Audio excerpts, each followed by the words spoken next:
So AEW World End was last night. Insane show. But before we get into the show, we're going to go through the 0 Hour and then eventually do the card. I don't know if this will be separate video for 0 Hour, separate video for main card. We'll see how it goes. So our first match was Hyan and Maya World versus the Sisters of Sin in a women's tag match. Now, I meant to say this last time with Hyan and Maya World.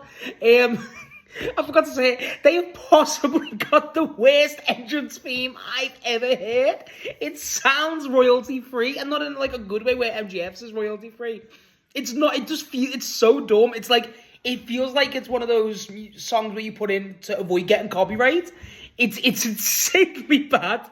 And spoilers for Hyan and Maya World, they got signed to AEW. Big congrats to them. Really happy for them. I think they deserve that massively. So, Tony, first job, get them girls a new theme, because this one is tragic. It's so bad. And I feel terrible, but it's true. It's awful. It's funny. So, they're placing Sisters of Sin. Sky Blue's from Chicago. She gets a good bit of ovation.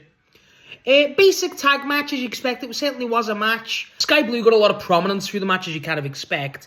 The Hyan and Maya World looked okay. That they're doing good work. That's the main thing about the girls. They're doing really good work. They're selling well. They're not looking like pushovers, but they're doing everything effectively. Julia Hart, I don't feel is improving anymore. I feel like Julia Hart's getting. I wouldn't say she's getting worse, but she's not improving at all. It's weird, and I just don't feel like it's working for her anymore. I think Sky Blue benefits more from breaking off than anyone. I think Sky Blue should break off from Julia Hart at this point, unfortunately to say. But Sisters of Sin get the win. The match kind of just happened. Like, there's a bunch of tag moves. The main one was when they were outside, when they were both at the outside the ring, both Hyan and Maya World, and Julia Hart and Sky Blue at the other end, and he elbowed them, knocking them out. It was like, and then did a dive, stuff like that. It wasn't really much to note. It's kind of sad to say. It was kind of just a match that existed. Again, it was kind of, I feel like it was just a match to get one, Hyan and Maya World there, but two, also to get Sky Blue a Chicago reaction, which was nice. I like that. I like Sky Blue. She's entertaining enough, and she's loud. So that's always a bonus with Sky Blue. And yeah, this kind of existed. So after this, our next match was Eddie Kingston versus Zach Gibson of GYV with James Drake on the outside. This is a follow-up from the Collision in Manchester match, where Eddie come out to defeat two other members, forget the other guy's name, and James Drake. So what happened was, Zach Gibson come out trying to cut a promo. I'm Liverpool's number one. And then Eddie didn't even let him speak. He just come out and just started going on. James Drake was really involved. I will say, so I'm not the biggest fan of GYV. I've made that clear. I just kind of, it's because I'm from where they're from. So I feel like, one, the gimmick is kind of razor thin. I think as wrestlers, they're good. But then I just feel like their gimmick is, I'm from this place, which to me is just normal, so it kind of falls flat. And I just think the voice is just awful. It's too domesticated. It's unnatural. I am Liverpool's number one. Like, that's not how you talk. But whatever. In this match, I will say Zach Gibson done very well. The match was fine. I can't lie, I don't like Eddie Kingston being on 0 Hour. I didn't think that was a good call, personally. You have a world title match and then you're back on Collision fillers and a 0 Hour. Like, I mean, I think Eddie Kingston deserves a lot better. But Zach Gibson in this match was great. He was very condescending, very belittling to Eddie. And that's kind of simple. I think that's more of Eddie. But I feel like you're going, you do not deserve this, you are a failure, saying that all to Eddie Kingston. Eddie Kingston getting more and more fired up, where he just no-sells the chops and then eventually does get the win over Zach Gibson. I enjoyed that. I think Zach Gibson, people who know me personally will know I'm not the biggest fan of GYV, but I'll give him credit where there's due. I thought Zach Gibson, it was weird to see him in the singles match, but he done very well. I won't deny that. With the end, so after the match, immediately after Eddie got the pin, James Drake immediately went after him, like just started jumping him, and then Zach Gibson joined in. They got the scarf that they do, started choking him out with the scarf quite brutally, and then Ortiz has officially returned on TV. That was cool. Ortiz and Eddie obviously have a great friendship in history. Ortiz comes in, saves Eddie, chasing GYV out. James Drake going, "You're dead. You are dead, man." It's like, okay. And then that's it. That's Captain. They walk off. Eddie and Ortiz embrace. They're clearly friends still. And yeah, it was nice to see Ortiz, obviously Santana doing so well. But Ortiz, it feels like that's a good position for the guy. And Eddie having a friend that isn't Hook or waiting for Moxley to reunite, it's kind of nice that Ortiz is there available for that. So hopefully this gets Eddie Kingston off of just here damn matches, right? That's what it feels like we're getting with Eddie at the minute. And let's kind of progress Eddie and get him back to how good, just hot Eddie was. It was great. But the match I really enjoyed. My expectations were exceeded. The match wasn't incredible enough, but my expectations were exceeded. So after this, I did not know about this match, and I miss Zero Hour because if you didn't see, I put my predictions up late last night, so I got to miss a tiny bit of Zero. I only caught the last 2 matches, and with 0 Hour, I only seen 2 matches announced. I did not know this was announced. I could not believe it when I watched it this morning. Bandido and Dorada tag team together. Oh my god, they faced Rocky Romero and Mark Davis. That was my dream. That is my dream. I love Bandido, and obviously I love Dorada. So I was thrilled. Dorada and Bandido link up so well. Apparently this is the first time they've tagged. I don't believe that. I feel like that is mistaken. It feels like they have tagged, or definitely, they definitely interacted, but I'm sure they've tagged before. Maybe just in CMLL. But the match was great.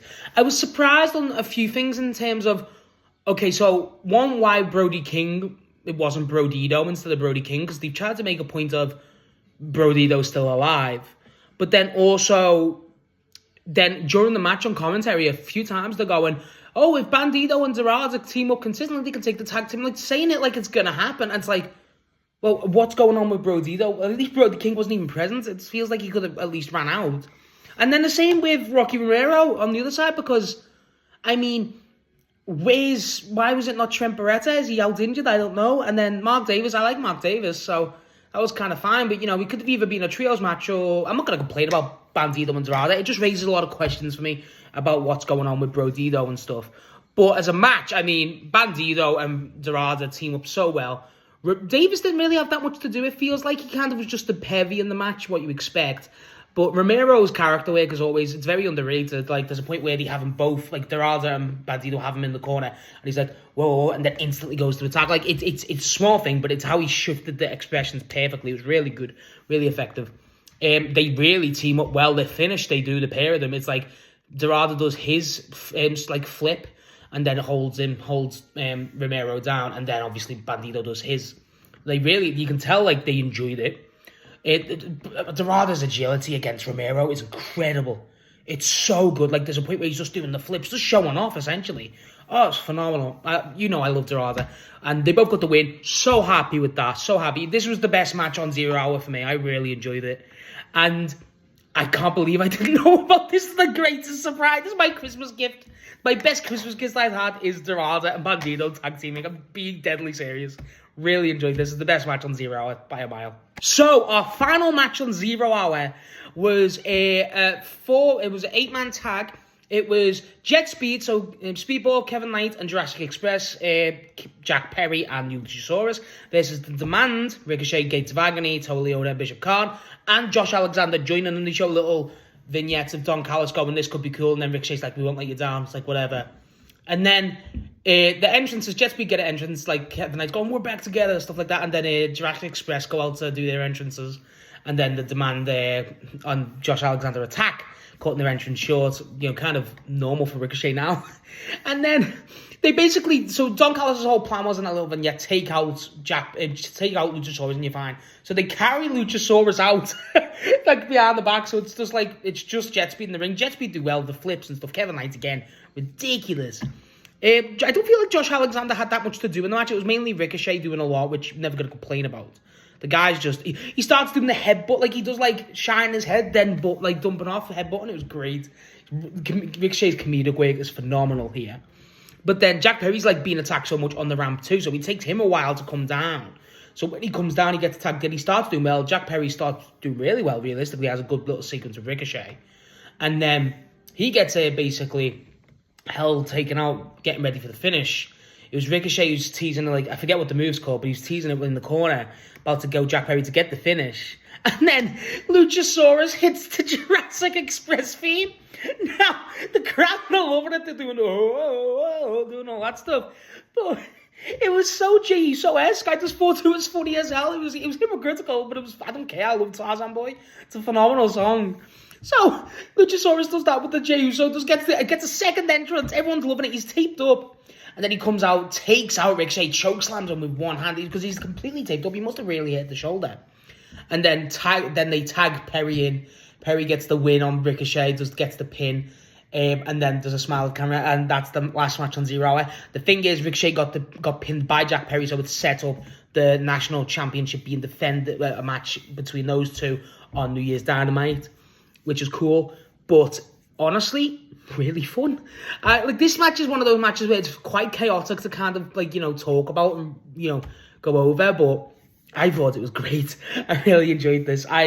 I just think it's funny that Luchasaurus got the Jey Uso. I don't like Jey Uso, but it was just funny because everyone loves Luchasaurus and yeah, this is cool, whatever. I love Luchasaurus. He can do whatever he wants, so I fuck with that. I thought that was great. Overall, on a 0 Hour, I thought this was really good. I didn't expect to enjoy. I didn't know the Dorado and Bandito match was happening. I was super happy with that. It was a genuine gift for me. It really felt like a gift, and it wasn't the strongest 0 Hour we've had in a while, but it was kind of just decent enough, right? So, who's complaining? Not me. And yeah, Dorado and Bandito, how the hell am I going to be disappointed in that? That was easily the best match of the 0 Hour by a mile.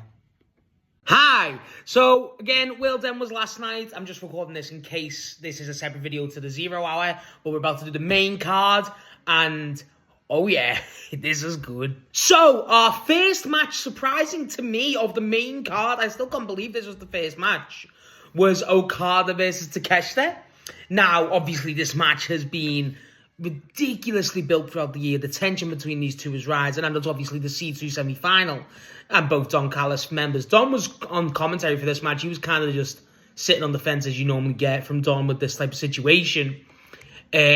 As soon as it started, the match was phenomenal. I thought the match, just to get out the way, I thought the match was worth the wait, worth the build, and I thought this was truly a phenomenal wrestling match. I thought Okada just continuously disrespecting Takeshita when he constantly was on the ropes via basically Takeshita's just pressure he adds on to him, and just the strength, everything about Takeshita. It's very just dickhead Okada, and you're going to get that, obviously. It's been the entire build, but Takeshita just continuously is there. He will not let it ride up. There's pure anger in Takeshita. You can feel it. Okada continuously trying to rile him up, which is just not a smart move. But I feel like it's, again, one of those situations where its experience takes over the raw talent. But I feel like I always seen it with this feud of Takeshita being so good and such on the rise that it scares Okada, frankly, for his legacy. And it could still kind of technically be like that, but we're not 100% yet. The match itself, there was so much good stuff in it. Even as soon as the match started, you could tell it had that big match feel straight away. Similar to Kenny and Bryan, but not that level, obviously. The crowd's going nuts. Okada puts his hand out for the handshake. Takeshita, I started laughing. I was like, what? And then Takeshita slaps it and goes, fuck, man, come on. Let's go. And they just start instantly going for it. Not 10 million miles an hour, but, start doing, some joint manipulation, stuff like that. The strikes from Takeshita in this match, the elbows and stuff he does specifically are so good, as you expect from Takeshita. The kicks and stuff, the knee. He lands a brutal knee in the match. Okada's movement, it just we were talking about it watching my friends, and Okada, for being the stature that he is, he's so tall and so lanky realistically. The guy has no reason to move like that and have the strength and weight and be silky as he is. That was the main thing with Okada. It felt like Okada's experience really got the advantage for him in this match. But a lot of times, Okada can take, they're both, very, not disrespectful, but, they're both aware of each other. They both, know how good they are, but Okada will not respect it. Takeshita just hates the guy rather than respecting his ability. And, there's points where, the Okada fake-out chop, Takeshita does that to him. There's a point where the Rainmakers, Takeshita keeps dodging him again, knowing the opponent very well. And there's one thing I liked where Okada obviously does the disrespectful pins where he just puts the foot over him instead. I love that. But I just thought in this match specifically, to do that's crazy. It feels like he's so adamant he will not respect this guy. I see it as a fear thing of Okada will not be usurped by some guy who he thinks is not worthy. And frankly, we all know Takeshita is worthy. It's just Okada's that arrogant and that up his own ass that he can't see that. It's phenomenal storytelling for me. Okada does the fake out with the Rainmaker, but does the middle finger, does it right to Takeshita's face, and Takeshita keeps right at his face, and Takeshita just rises up, screams, goes for the elbow, to start elbowing out. Takeshita starts doing some buckle bomb stuff, not buckle bomb specifically, but power bombs. He does his power bomb, and then there's this one where he does it's the over, then the back. It was weird. It's the dragons, but I'm not good with moves names if you've not been already aware. But after this point, when Takeshita's fired up, he still really goes for it. He's doing really well in the match. And Okada's clearly struggling. There's points where they go for some, not submission holds, but ground work, which was really fun. But a lot of the time, again, with Takeshita, it was more the powerful. It was clearly taking Okada. The resilience towards the end, it was kicking out. It was like everyone, you were like, this is it.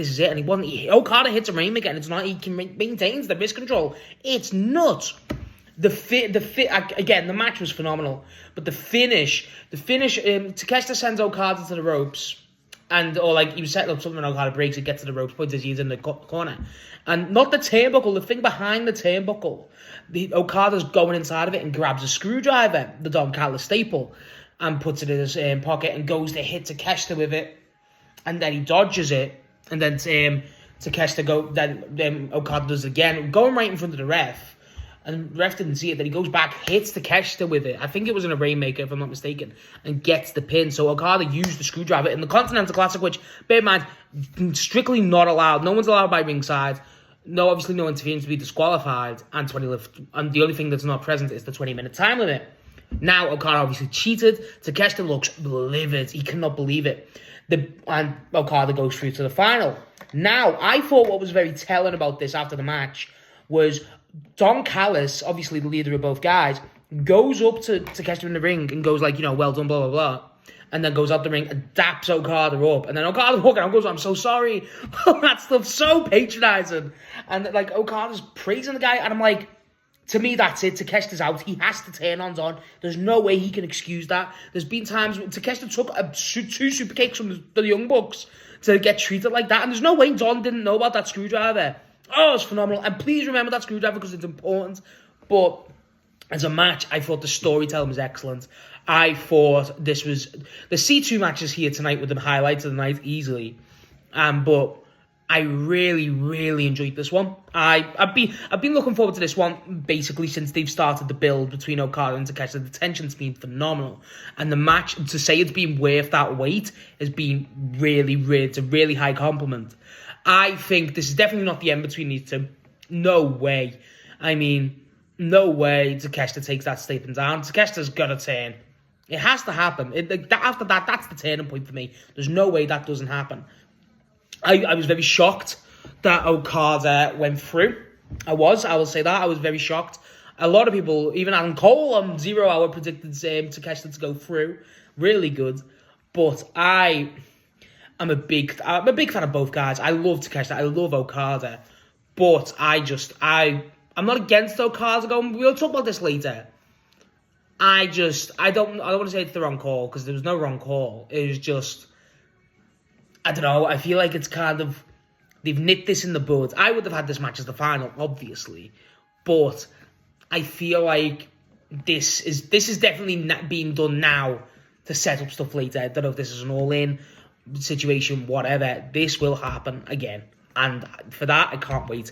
This match was truly one of the best of the Continental Classic this year, and that is obviously such a high bar.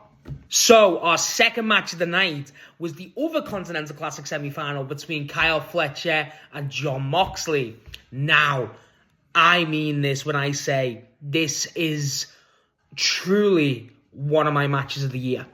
Truly, instantly, already, even though feels so premature to say that, but it truly is. It's phenomenal. Kyle Fletcher, again, just proving why he's not just the future, he's the now. He's insanely good. And Moxley being Moxley, this is purely the match's whole tale. The whole thing, the storytelling through this match is incredible. Purely incredible, especially with Moxley. Everything about this match was... honestly, I cannot praise this enough. This is truly a masterclass of professional wrestling. It's masterclass of story work, everything. It proves why, once again, we all have to acknowledge and just realize that Jon Moxley is one of the greatest to ever be in professional wrestling. There's no debate no more. If someone told me Jon Moxley was on there Mount Rushmore, there's no debate. I would respect it. I'd shake their hand and go, you know, ball, because he truly is. And he's just getting better and better.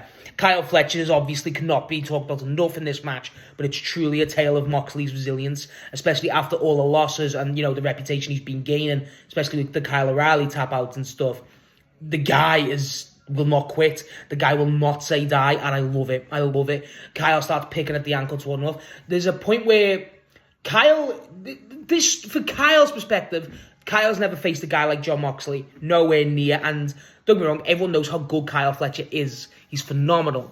But he does well. He gets a brainbuster. He gets some things on Moxley. Moxley will not quit. He's never met someone like Moxley. Closest person he's had to Moxley was probably Hangman. And he couldn't get it done against Hangman, but he's still done well.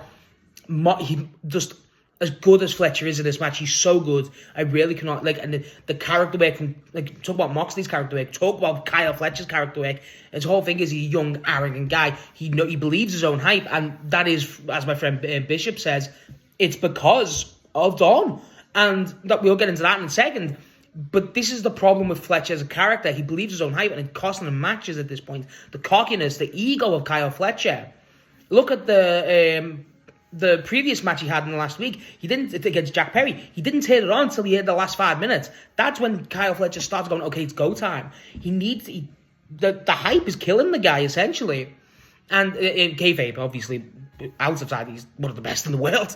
Easy. At this point where he's grabbing Moxley's face, doing the flex, and frankly, you do not do that against a Jon Moxley. Nowhere near, especially as Adam Cole said in 0 Hour, with Jon Moxley with something to prove. A Jon Moxley who's driven to win. Kyle Fletcher loads all these stuff onto him, throws him into the barriers, throws him, just does the buckle bombs, kicks, chops, fucking power bombs, everything you can name. Jon Moxley will not quit, will just not tap. There's points where he's got him in the ankle lock, looking deep. There's a point where he gets the ankle and he goes it round where you can see the foot while Moxley's lying down flat. Oh my word, it's brutal. Again, Kyle's facial expressions in this sell it completely perfectly. And Moxley will not die. It's phenomenal. I cannot believe, truly, again, I thought that Takeshi, we were watching it with my friends again, me, Snotty, Bishop, and Tallman, and we're watching it, and we're like, the Takeshita match is so good. And midway through the match, we're going, this is better than the Takeshita match. This is better.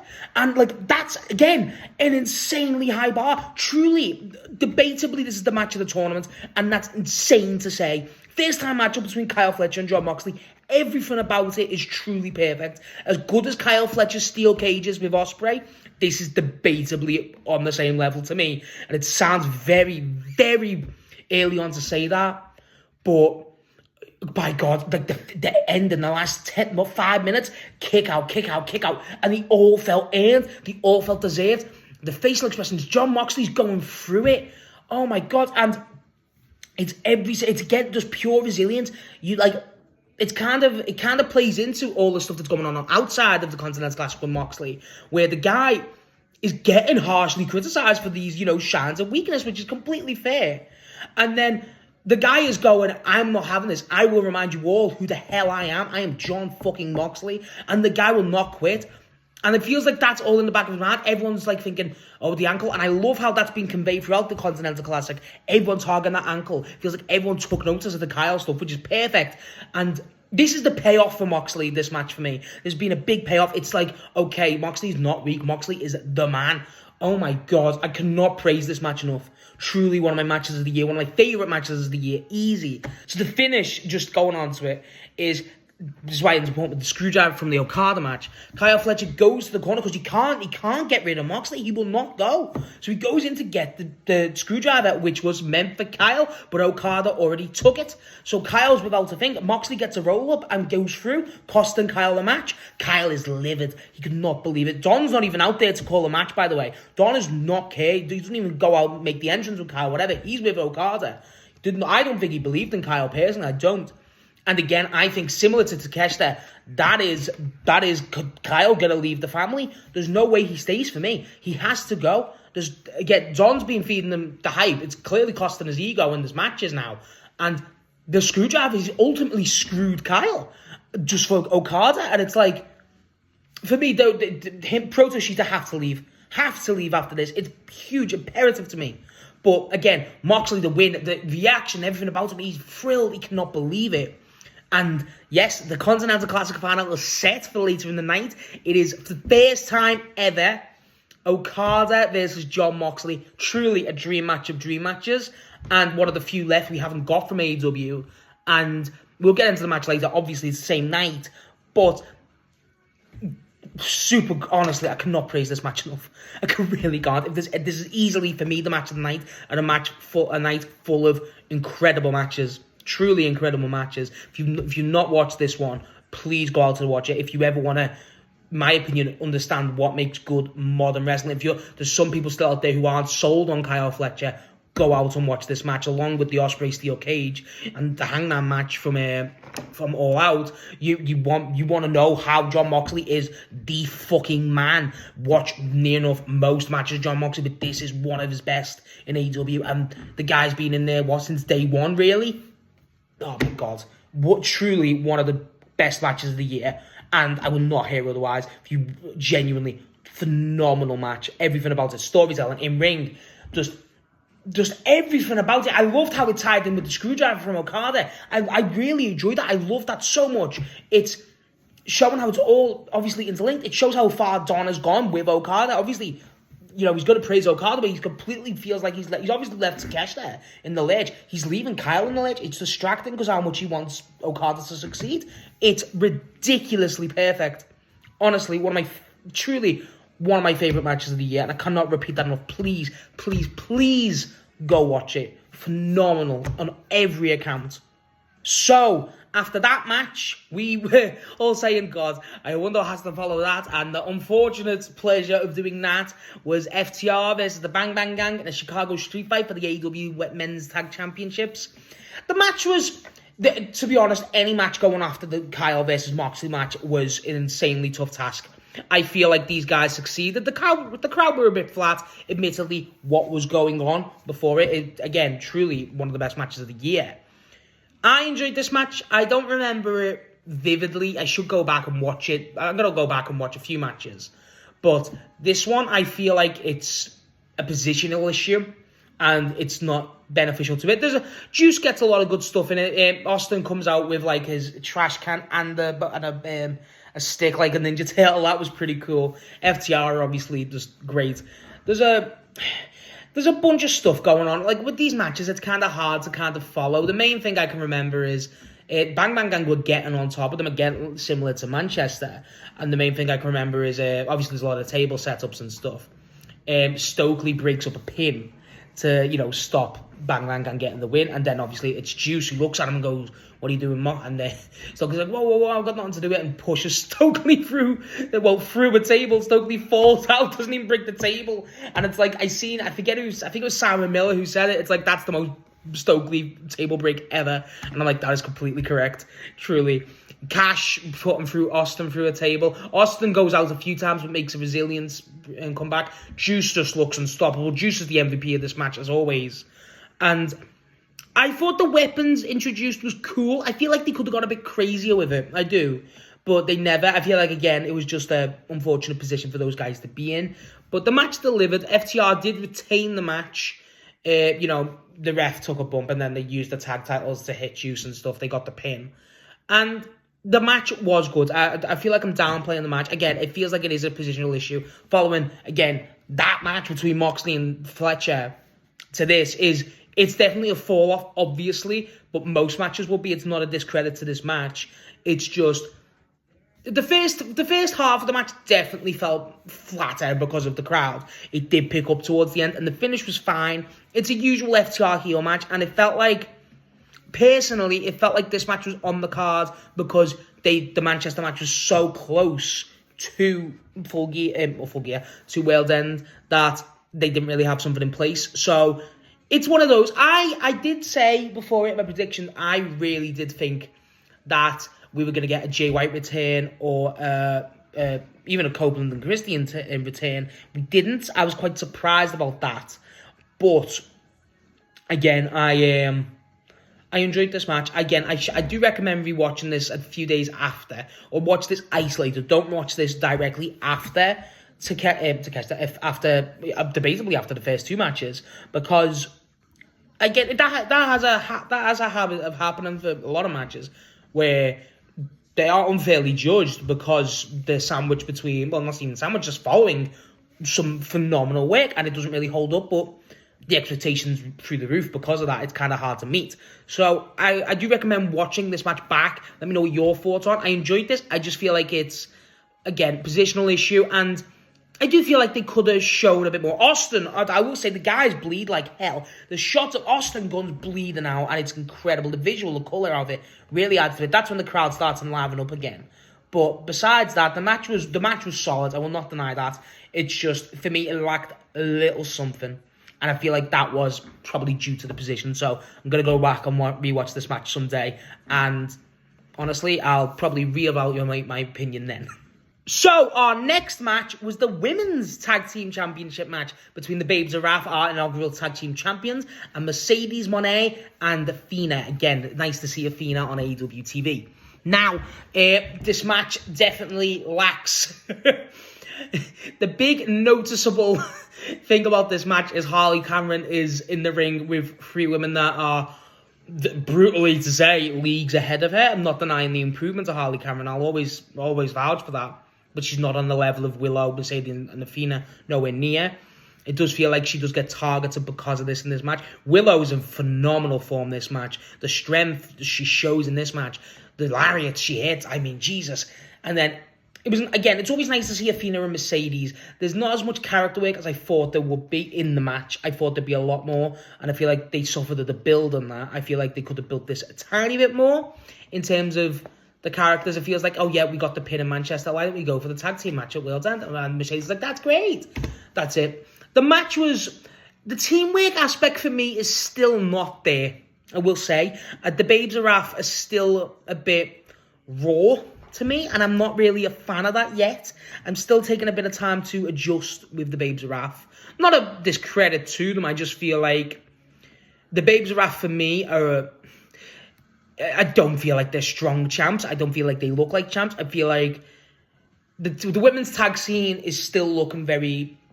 It looks very raw and just still so soon in a way. Not in the sense of so soon it shouldn't exist. No, but it feels like a lot of the talent they're trying to get in there, besides maybe Tony and Mina Shirakawa and, you know, a lot of people who are not that prominent in the scene, but like specifically Megan Bayne and Penelope Ford, they're still looking like they're still coming to terms, and there's not a lot of build in there with the team dynamic as you expect from, you know, a realistic comparison, normal tag teams. And it's kind of a shame because I feel like there is something there. I feel like, to me, I don't feel like Willow fits with Harley. I feel like there's like, she picks up Harley, that's like basically their finisher, and will slam Harley onto them. It feels like they're just using each other's weapons. The best women's tag team I've seen from this entire like tournament, in my opinion, was Alex Windsor and Rio. And yeah, Marina Shafir and Megan Bayne, true, I enjoyed that, but I feel like as a dynamic-wise, using each other, and, you know, being on the same wavelength, Alex Windsor and Rio, such a combination of styles. I really enjoyed that, and I feel like, I'm not saying they should be champs, obviously not, but I feel like there's definitely, and Jamie Hayter and Queen Aminata, obviously, they were phenomenal too, but I feel like Willow and Harley, I feel like you can tell the but, you know, difference in quality between the two women, and especially in a match like this, it's just, and Athena and Mercedes don't work with each other so consistently, but they still have a better understanding as a team because of the quality of the ladies. And again, I feel like I'm just harping on Harley. I don't dislike Harley. I think she's a great wrestler in retrospect of how long she's been doing it and, you know, the vast improvement she made. I think I'll never take any slander on her improvement. I think it's been a joy to watch, frankly. And a character worker, she's one of the best. But, well, not one of the best, but you know what I mean? She's good. I just feel like we really need to kind of get the women's tag going, feel a bit, you know, a bit more, I don't know how to describe it, but it's something missing for the women's tag entire scene so far. It might be because it's so new and it's not fully developed, but it needs to improve vastly for me, because taking women like Toni Storm, Mina Shirakawa, and especially Willow Nightingale for me out the main event scene during Statlander reign, that in my opinion has been great so far, I feel like it's a ballsy move. And yeah, I definitely agree with making the women's tag division. I think that's 100% a good call. It's just, let's get it developed a bit more. I feel like it needs to have a bit more progression soon rather than later. That's my big thing with the women's tag. The match itself was good. It was kind of, I feel like we were still reeling from the Kyle match because it was that good. But I did enjoy it. This match was solid enough. I mean, the main story is the finish. Mercedes gets pinned. And again, her head just explodes. And the shot after it of Athena looking at Mercedes lived, and Mercedes can't even look her in the eye. Mercedes is genuinely shaken up. It's phenomenal. The downfall is happening, and it's phenomenal. The feud between Mercedes and Athena is going to be incredible, as we all know. Babes are after thrilled, they get off, and then cuts back to Mercedes and Athena. Athena's screaming at her, and she's trying to hold herself back, but she's screaming at her. Mercedes is, again, after Manchester when she lost to Alex Windsor, she's visibly upset. Stuff like that. It's her mental state is gone. It's gone, and I love how it's all playing out in a way. I think Mercedes is portraying it all perfectly. And I feel like this match is. It's just a match to kind of get us from, okay, let's just progress the Mercedes story and set up more stuff with Athena, rather than, okay, we need to kind of develop the tag division. And I feel like that does need to change. As a match, solid. As a women's tag match, I do want to see more progression from the entire division. I do think that comes, and yeah, it's not really a match I'm going to go, oh my God, do you remember that match? It's not. But it's a solid match. It was, same with it wasn't as good for me as the Bang Bang Gang versus FTR. But again, there's a lot more development there. And I feel like this match could have benefited with a stip. I feel like that's the same with FTR. I feel like if they swapped stipulations, that could have been really fun. But, you know, I think that's woulda, shoulda, coulda. So, our next match was, again talk about stips. Darby versus Gabe Kidd. Now, I can't lie, I'm not the biggest fan of Gabe Kidd. I think his character is, I hate everyone, grrr. And Darby Allin's entrance is weird. Why is he showing a decomposing rabbit? Like, I like Darby. I think Darby's great as a wrestler, as an entertainer, whatever. The guy is weird, to say the least. He's very weird. I can't lie, me and my friends were watching this with not all of us are fans of John Silver. Well, that's the joke. We were just calling about Gabe Kidd and saying he is just John Silver. He's just an evolved John Silver, and I just kind of wished throughout the match, I want to see John Silver in this situation. But Gabe Kidd's just, he goes for it. Like, there's a bunch of stuff. Darby's just a glutton for punishment, as we all know. There's points where the blood, like, it feels like I didn't pay that much attention to this match. It was late. I was getting a bit tired. And I looked away. And then I come back, like, it feels in my mind. And it just, there's blood everywhere. Everywhere. And it's like, okay, cool. And, like, the match was, it definitely helped the match. It definitely helped the match stand out. And when I mean, there's a point where Gabe's on the back. And, like, obviously, Darby's jumped out to attack him out the ring. And Gabe's, like, on the ground, reeling. And he's only on the floor for, like, a second. And the thickness of the blood, God, I mean, it's as red as that. It's incredible. Oh my God, like, that's how much the blade job was. It really benefited the match. It was a bit of a, again, I did feel like this match being just a go, like, just thrown together so quickly did kind of hurt it. I feel like we could have got a bit more built into it. They kind of trying to say there was story built in for a few months. There wasn't, like, Gabe Kidd for me, I'll talk about Gabe Kidd another day. But I'm not a fan of the guy. I don't think he's a great professional wrestler. I think there's a lot to say about Gabe Kidd. Darby is, and I just feel like Darby, though, is glutton for punishment. And, you know, that's what Darby excels at. There's no problem with that. There's loads of different types of wrestling. I like a lot of them. And I like Darby Allin. I just feel like with Darby, specifically, a match like this needs either a bit more time or, admittedly, a step. And it never got that, but they did. I will give credit. They definitely combated and got through a lot more and made it stand out a lot more than I thought it would. And I've got to give them credit for that. I thought the match felt a bit, it was missing something, probably a step. Again, I got to preference that. But it was fine. You know, there wasn't anything extraordinary in the match for me. It was mainly, you look back on the match and go, wow, there's a lot of blood, and that's kind of it. I don't know if they're going to continue with this further on with Gabe and Darby. I mean, I hope not. Really, I hope not. I think Darby and the Death Riders stuff is, we kind of just need to move on, essentially. But the finish, I mean, Darby gets the win, and that's fine. It's just, I don't know. I don't really know what to say about this match because it didn't. This is what's wild about it. As a match, it didn't stand out, and it's not like a true discredit to say, but it didn't. It didn't stand out, but the colour, the imagery of it did, and I just feel like again with Gabe Kidd, I don't feel like that's on Darby. I do feel like that's on Gabe Kidd. There's not a lot to stand out, and I feel like again, if you're gonna have someone like Gabe, who in my opinion is admittedly lackluster as a professional wrestler, all round aspects.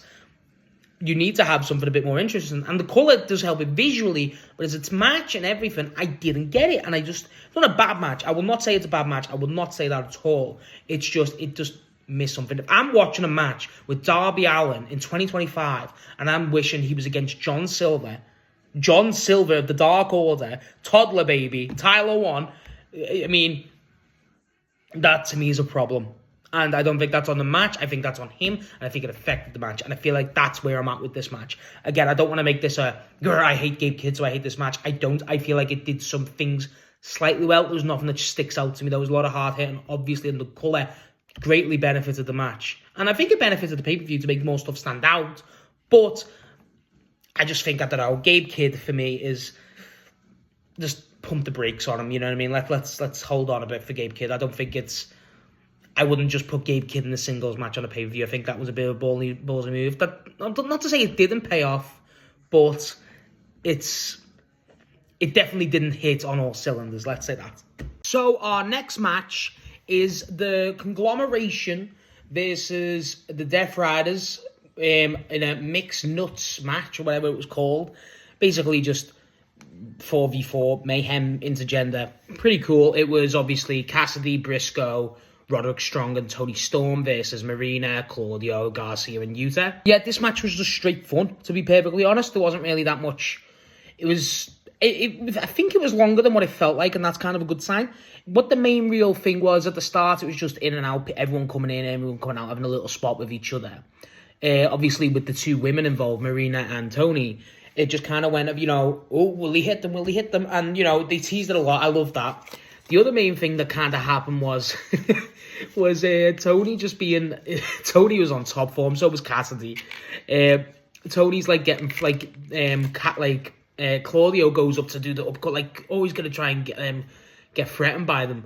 And then Briscoe pushes her out the way and takes it on. Then they team up and do a handshake, then throw each other. Briscoe launches out the ring. And then it was another one, I think it was Garcia or... Garcia or Yuta. And Cassidy and... Tony started dancing, ballroom dancing. But, every move they were doing, it was hilarious. He would do a low kick. Tony would drive Cassidy low, his leg would go out, and then kick them. Oh, it was on top form. Everyone was loving it. It was true Cassidy on probably his best comedic quirk I've seen in a while. Another notable fun spot was when Marina and Roddy were in the ring with each other. Because they're standing off, the crowd's loving it, and then Marina kicks this Roddy, goes down and says, oh shit, there's only one kick. And then Roddy gives her a back chop, and everyone's like, oh, that sounded like a naughty chop. After that, it was basically just that type of match. It was just kind of fun. Another fun part was, obviously Tony took on Yuta and Garcia at the same time, suplexing them both. Briscoe got the pin with the J driller, as you expect. There wasn't really that much going on in the match. It was I say that, there was non-stop, it was always something, but it wasn't one of those matches where outside the ring was so important. It wasn't. It was actually kind of isolated, which was really nice. I really enjoyed the fact that it was a bit more isolated than a let's go all out to the stands and have everyone scattered like an anarchy in the arena. It wasn't like that at all. Everyone looked fine, you know what I mean? It was at the start, Death Riders were dominating. But the more it went on, obviously, it was just a lot more one spot, who's going to hit Tony? Who's going to hit Tony? Who's going to hit Tony? Claudio does the giant swing to Tony. That was pretty fun. Tony's the real star of the match. It feels like they've really... Honestly, I felt like this match was only made to get Tony and Marina on screen with each other on the pay-per-view. I had no problem with this one. Again, this was just fun break, and I kind of enjoyed this one. I feel like this should have went on after Kyle Fletcher versus John Moxley. I feel like that would have made the most sense. I feel like because it's such a tonal shift, and this match is not trying to be anything else, and then you could have put the Bang Bang Gang versus FTR here to have a bit more of a, bit of a dip. And the AEW's scheduling and stuff on the pay-per-views is normally top draw. Not that it was bad here, I just feel like that was a mistake, personally. But as a match, it was fun, and that's what it was designed to be. There's no real complaints about it here, to be honest.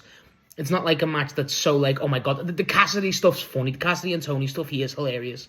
At the end, they all celebrate. Marina and Mina Shirakawa and Luther come out. They celebrate. And then Babes of Wrath come out and they all celebrate, some stuff like that. And then the funniest thing is Shivani just goes, are we witnessing the birth of a throuple? Like, what? I don't know why he just said that. He was just so fucking stupid. I thought it was great. I really enjoyed this one. I didn't expect to enjoy it as much as I did. Like I said, Conglomeration got the win, and yet Death Riders lose another match. Whoa. After this, it's backstage with Lexi Nair, trying to get away with Mercedes. Mercedes is losing her shit. They peek into the room, she's screaming. Then she comes out, and then, she goes, I'm ready for the interview, trying to be composed. Then after that, really, Mercedes is just getting asked. She got said, the back end of 25 hasn't been great for you. And she loses her shit, saying, how's it not been great for me? I've had so many belts. I'm the greatest TBS of all time. And then, they said, well, you've been losing the belts. And then she goes, well, a New Year's Dynamite, because Willow pinned her for the tag match. And obviously when stuff like that happens, you get a title shot, essentially.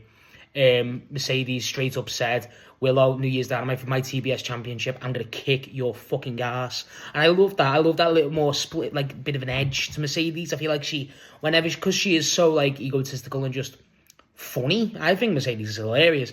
Whenever she does stuff like this, I adore it. I really do. So I really like this little promo from Mercedes. It wasn't the worst or best thing ever, but it was just, it done its job. I feel like we could have gotten a small glimpse of Athena yelling at her too, maybe, but not going to complain. Just basically confirming the match for New Year's Dynamite, which, great. I'm a fan of that completely. I really like that. So next was for the Women's World Championship between Jamie Hayter and Chris Statlander. Now, this match and build has been some of my favourite thing on AEW TV as of late. I think the fact that they teamed to take out the Sisters of Sin and then obviously moved on to, have an agreement with each other. And the matchup itself is really good in terms of both Statlander's quite tall, Jamie's quite average, but in terms of stature. But these both hit so hard. Obviously, Hayter hit hard and Statlander's whole physique. I really enjoyed this. I thought this match was a great example of building up to your finish. I feel like the last 5 to 10 minutes is so good in this match. I feel like Statlander's a bit of a dick, and I kind of like that. I feel like Statlander, there's a point where she spits in Hayter's face towards the end. There's the whole ego of it, and I loved the whole new... they try to say she's always been confident. She has, but not this, exuding it. It's different. The match itself was really good. Again, there was a lot of weight to it. It wasn't the quickest of matches. That's why the build was so impressive. Because when they were starting adding a bit of speed to it, it was towards the last 10 minutes. And it really elevated it to me. But obviously, both ladies are so weighty with every strike they have, especially Hayter, with the elbows and stuff. I thought it was brilliant. Early on, Statlander throws Hayter out the ring, and she lands on a neck. It's nuts. Looks brutal, and there's a second time she does that in off the top rope for the pair of them. I think it was Hayter who done that, but point is, there's some nasty looking bumps in this one. As a match, again, I thought it really built itself up excellently. I thought the amount of weight, it was a very grounded match, and that's what I kind of liked. Not in terms of literally grounded. I mean more in the sense of it didn't try and be some 10 out of 10 masterpiece. It never did, and that's kind of what I respect about it. It tried to be just a solid match and build itself from there, and I kind of enjoyed that.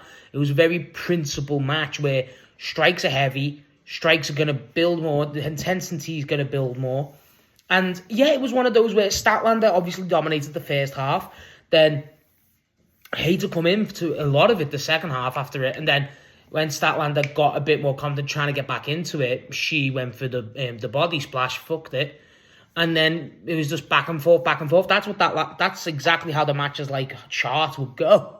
It was honestly, so watching it live, we couldn't watch this one live because the stream stopped working. So I had to watch this one just before. Literally, I'm just now talking about it after watching it now, and it was super good, super good. I'm kind of sad I missed this one live. The finish is fine. I feel like it kind of was a bit. The fact Statlander goes for like one of so it's weird. Hater in like the last sequence, Hater hits a claymore just like weirdly. Then Statlander they go for like some chops like. So Jamie Hater goes for this elbow to Stat, and it's brutal, and Stat does want to hit, and it's absolutely insanely loud. But then Statlander goes like so. Hater hits like a Saturday Night Fever, and then Statlander hits a Hater hits hard. That was really cool. The finish was just like because they go for like a powerbomb thing earlier on, and then she kicks out of that, and then it feels like that should have been the finish. It's not like a big complaint. I just feel like it doesn't seem as definitive, but I still enjoyed that. I feel like it was a great match. If I'm honest, I'm kind of glad that it feels like Jamie got a good show. The crowd was a bit dead for this one, but I feel like they definitely got into it towards the last half, definitely. I feel like the speed of the match didn't help it, but it wasn't designed to be like that. It's, again, a weighty, planted match, which is really good. Yeah, so Statlander got the win. She's obviously, and still, AEW Women's World Champ. Absolutely heartbreaking for me.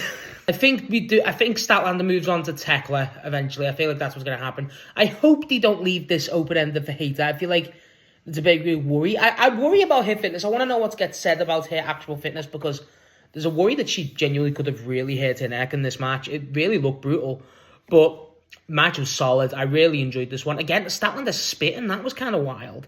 I don't know why. I just feel like here, like, they're about to go for a bit more of a, elbow trade, and she just spits a Hater, and it's clearly riling Hater up, but it's just like, it's a bit wild, I know it, and I kind of like that, because that's your champ, that's your face, and I feel like, to her to have that, like, bit of edge, bit of, spite in a way, I love that, and especially with someone she had respect for, with Jamie, yeah, it kind of being lost after the tag match, but still, like, I kind of enjoyed that little, okay, so Statlander's not, like, just nice for the sake of nice, she's not your... I'm trying to think of, like, a champ who's like that. I think that's what's good about AEW champions. None of them are really like that. Like, Hangman, for instance, Hangman was not perfect as a champ. Both reigns. Obviously, Moxley's heel champ. Brian's a good example. Brian, when he was champ... Well, not when he was champ, but, he had that... Everyone knew how condescending Brian could be. Tony obviously started as a heel. Stuff like that, obviously Mercedes, all the champs are never squeaky clean baby faces. And regardless if they're heels or not, even if they're baby faces, they're still, not the greatest of people. I kind of like that. And I don't know why I just didn't expect that from Stat, but yeah, I really enjoyed this one. I feel like this is one of Stat's better matches in her reign, and that's kind of, it's not the longest reign so far, but every match has been solid, and I really enjoyed this one. I think this was really good. And again, I really hope we get something with Jamie Hater going forward. I feel like they can't just drop it off now, similar to what they've done with Eddie Kingston recently. Do not drop Hater after this. Please keep him momentum going, please. So next is the big one. It is the Continental Classic final. But before that, we have our little interviews that they have after the semi-finals going into the final. So first, we have Okada and Don Callis. Don Callis basically speaks for Okada for most of it, saying, look, Okada's going to come into this as the champ and leave the champ. You guys have never faced before. And...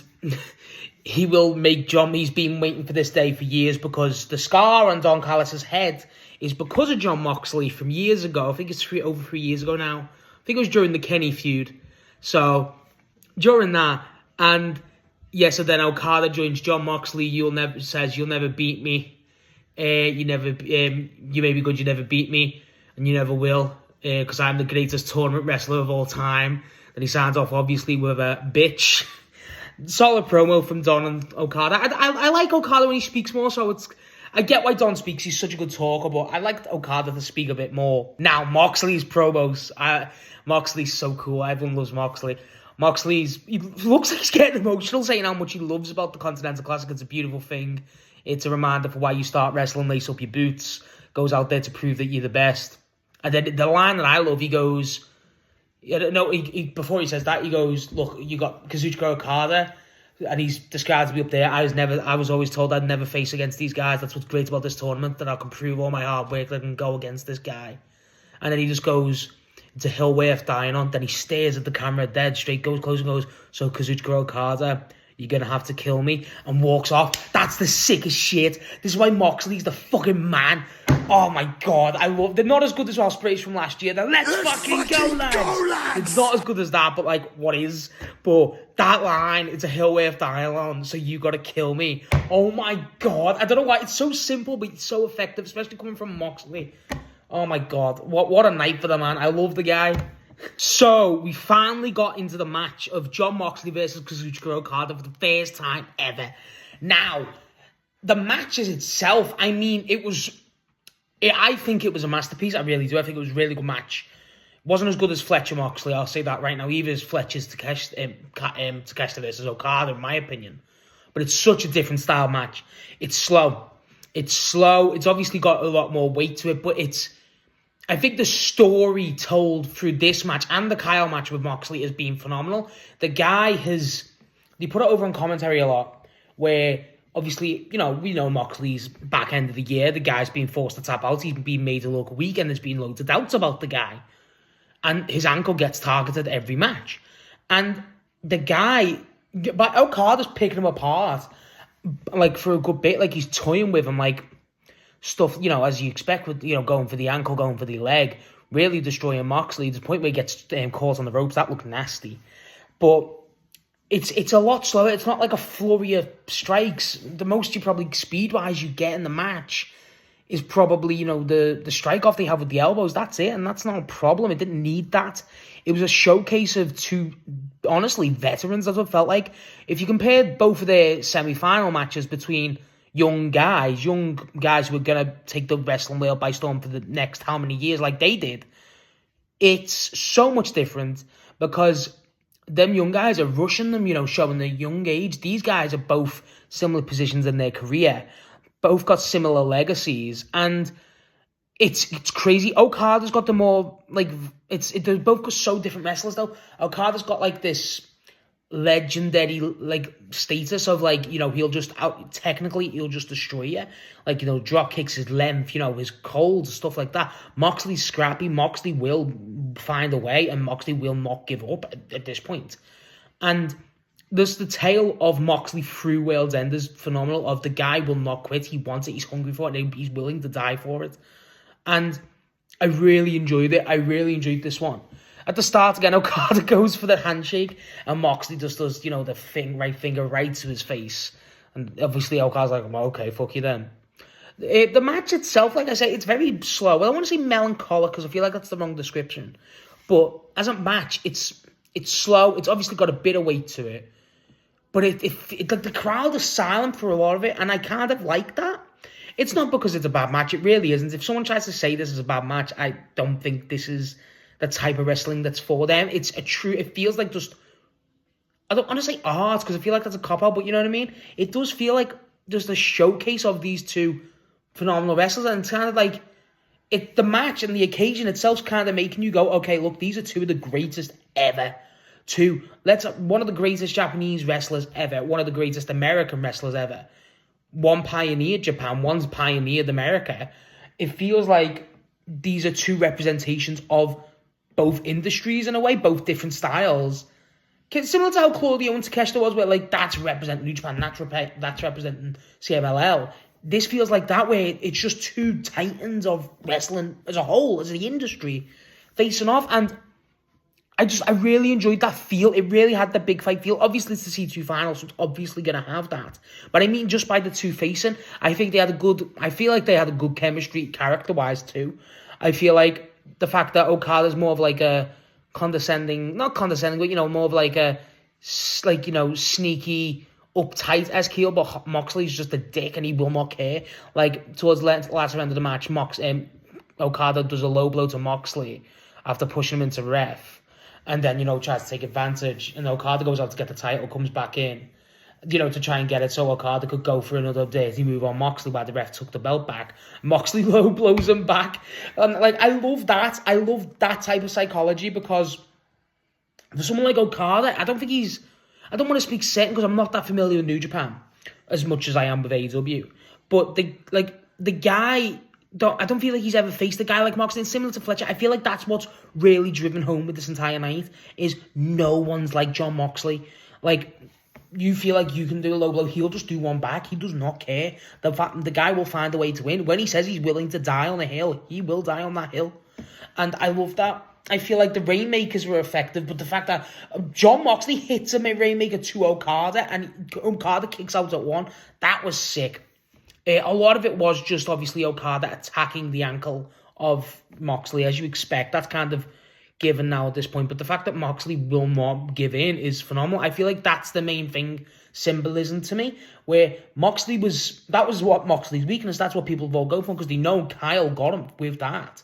And the fact that he never tapped out, it's insane. It's so effective to me. I feel like the fact that Moxley, you got to remember, Moxley's one of the biggest heels in the company, and the fact that he's this good, this is what's insane about Jon Moxley. He's so good at his job that you can never stop him being beloved, whatever he does. The guy retired my favourite wrestler of all time, right? In the most brutal fashion ever, and I love the guy. That's how good Jon Moxley is. And I love this match. I really do.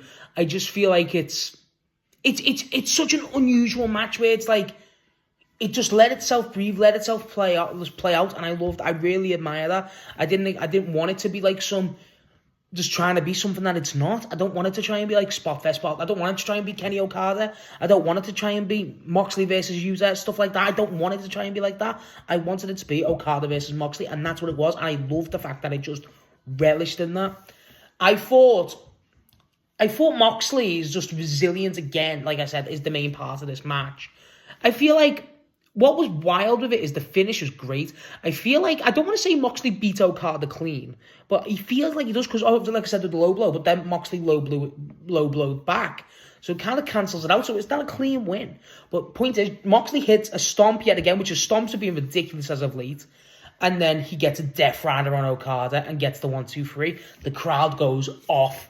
Great moment. Moxley's loving it. And we finally got a new Continental Champion. The Unified Belt is no more. The Continental Champion is Jon Moxley. And he's presented with it. The Death Riders come out. They all celebrate with Moxley.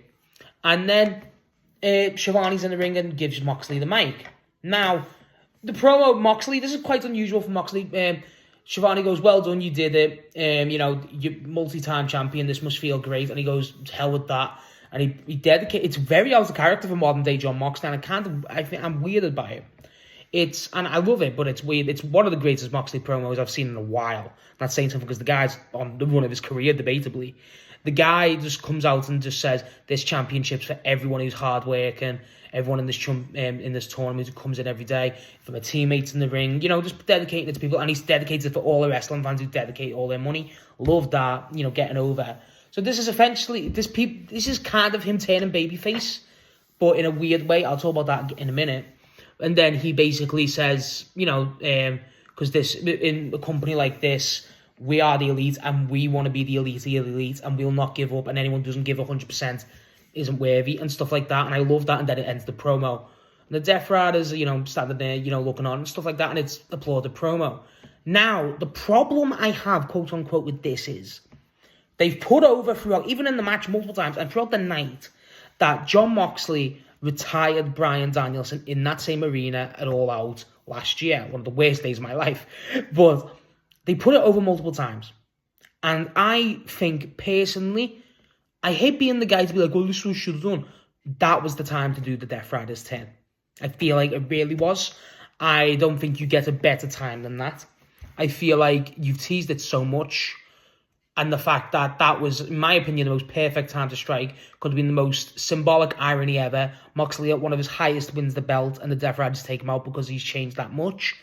And then in the same arena as Bryan, at a height, a great positive moment where, Moxley's giving credit to everyone else. The Death Riders should be like, well, no, it's not about that. We need to try and continue what the original mission was, which we still don't know what that was.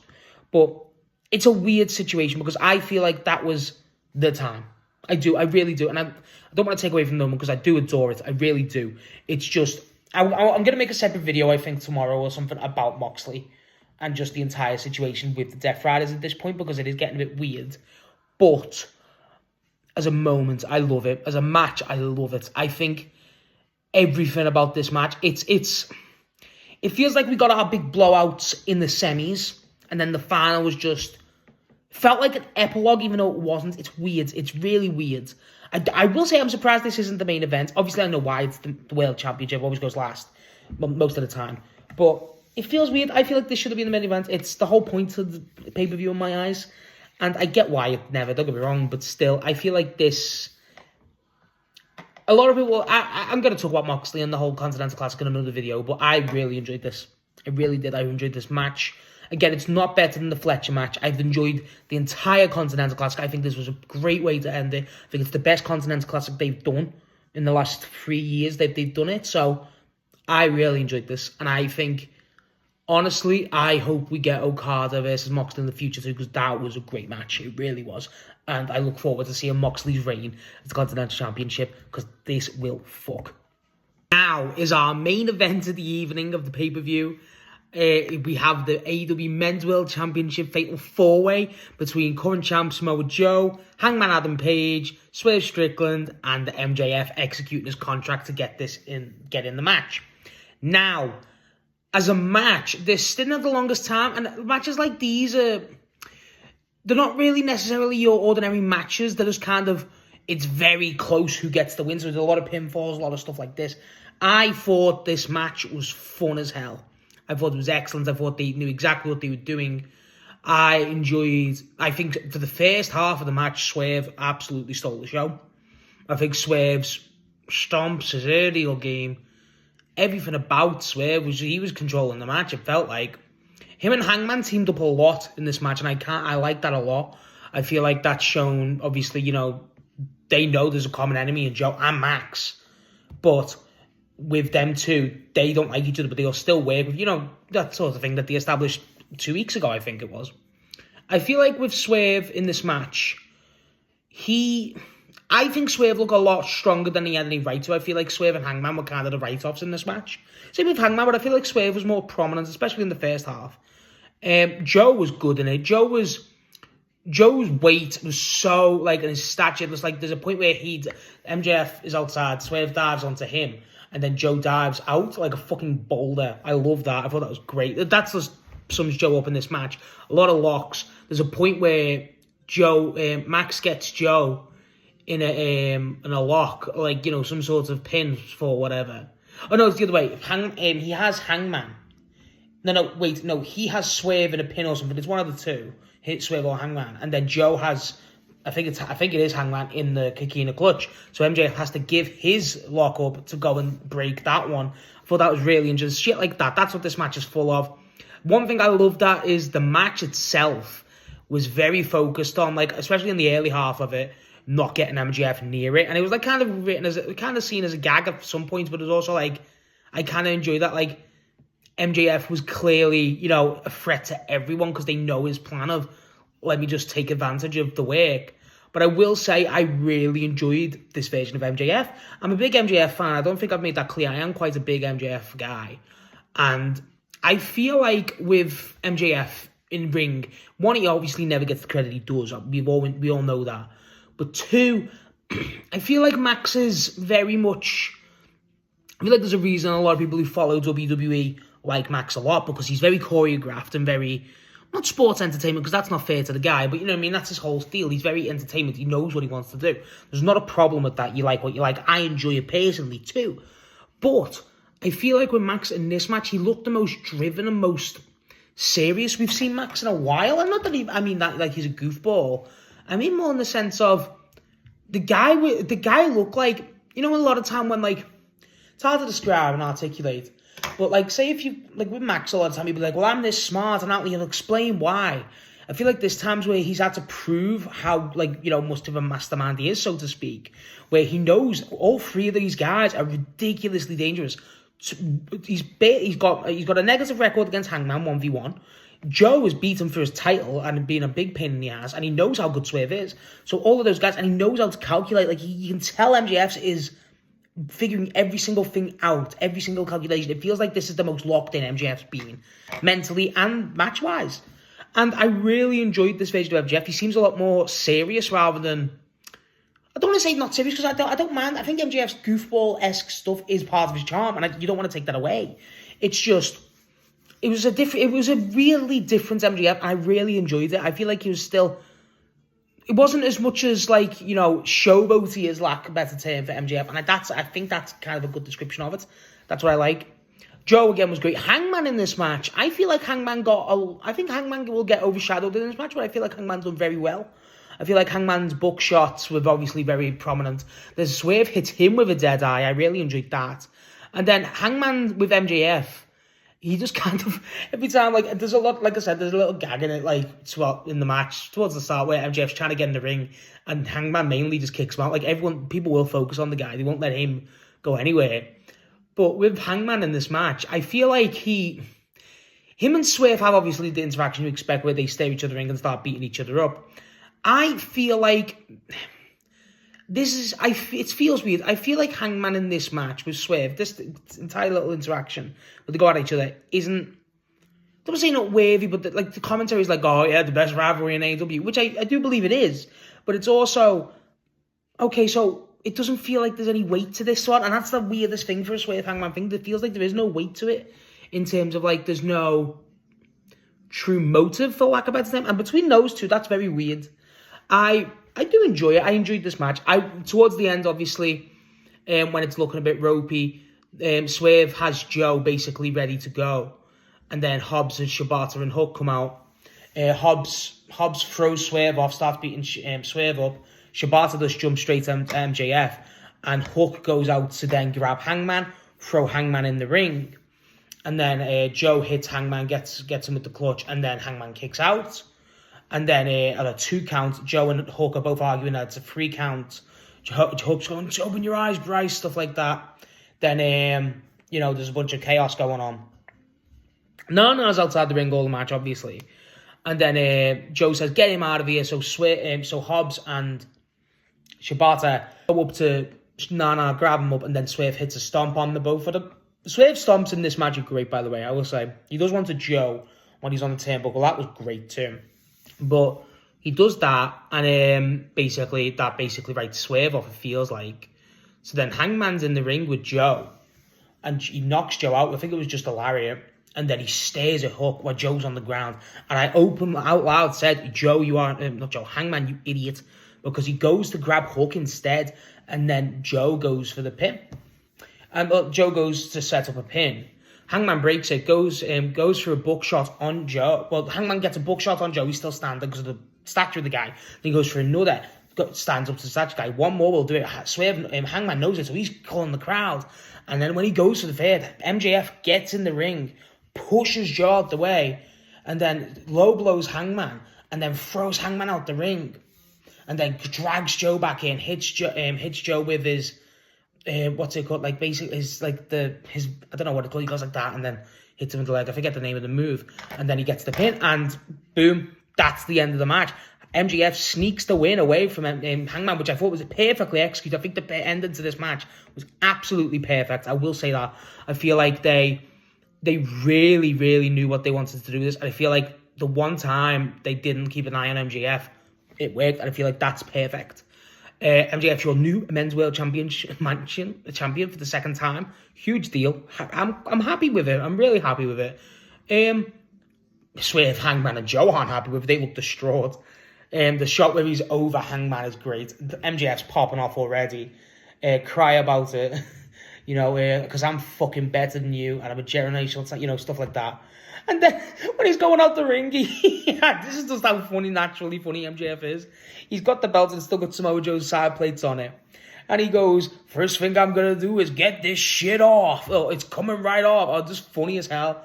I love Max. He's hilarious. And that was the end of the show. I've got a lot of thoughts going into, and I'm going to make separate videos on them for tomorrow and stuff. But as a pay-per-view, I thought this was solid. I don't think it was AEW's best this year. I don't think it was a bad pay-per-view by any means. I think it was still really good. I think you had again, you had one of the matches of the year on it, and I'm never going to complain about that. And you had a bunch of other entertaining matches, and just frankly, other solid matches. And there's matches that might have not been placed in the right position, but there's nothing wrong with that. I feel like the ending to this show was excellent. I really do. I feel like it ended on a great note. World's End and the ending of the World is MJF winning the title. Perfect. One thing that this pay-per-view does, and it's very important, is it sets up next year very well, next Dynamite. And that's one thing a pay-per-view like this should. It's very important. I think it capped off the C2 excellently. I really do. I feel like a bunch of the matches were entertaining, like I said. And I just feel like overall it was a solid pay-per-view. Again, not one of AEW's best, but AEW's pay-per-views are ridiculously high level. I don't want to go into a lot of complaints with some of the results and stuff I have, because I don't think that's the time. I feel like, honestly, it's 1 o'clock in the morning. I've been doing this review for ages, and it's been hell for this one, I can't lie. But I feel like as a pay-per-view, it's solid. Again, I can't really stress that enough. But personally, I want to talk about the other stuff later like I normally do. But for right now, anyone winning that main match was a great call. Joe retaining, Hangman winning, Swerve winning, MJF winning, they're all phenomenal calls. They're all some of the best wrestlers in the company. John Moxley winning the C2, great call. Even if it was Kyle, Okada, or Takeshita, all phenomenal calls. Stuff like that, I feel like that's going to be a lot of people's minds. I feel like whoever got those wins are big calls. And huge calls, and they're all great calls. Like, every single one of those people are worthy to win their respective championships and matches they were in. That's what's great about this pay-per-view and World's End as a whole.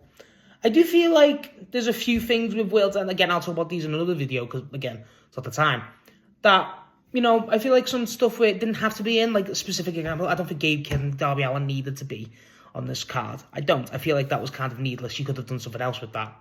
But I feel like no matches went on too long. I feel like they kept a good, I think the time, because when I was watching it and I looked at the time for the last match, I was like, that isn't the longest amount of time for the last match, but I thought that was a perfect amount of time. I don't know if people have complained all the time on that, but I thought that to myself going into it, and when it finished, I was like, that was perfect. It paced itself perfectly, and I feel like most matches paced themselves perfectly on that night, so I'm not going to complain. I really am. So yeah, that's AEW World's End, our last pay-per-view for the year. I thought it was a great show out to the year. I think it had a lot of changes, a lot of exciting changes, and a lot of exciting results, and obviously the C2 has now finished. John Moxley is our new Continental Champion. Great decision, great moment overall. And yeah, final pay-per-view. I don't think we get one now till Double or Nothing next year, maybe. Or Revolution, one of the two. I forget which one. So yeah, I'm really looking forward to it. And I'm looking forward to Dynamite this week, as always. So let me know what you thought of World's End. Again, sorry for the delay on this video, because it took a while, as you could probably guess. But I hope you all enjoyed it. And tell me what you think of the MJF winning, and also what you think of John Moxley winning, because they're the main talking points, obviously.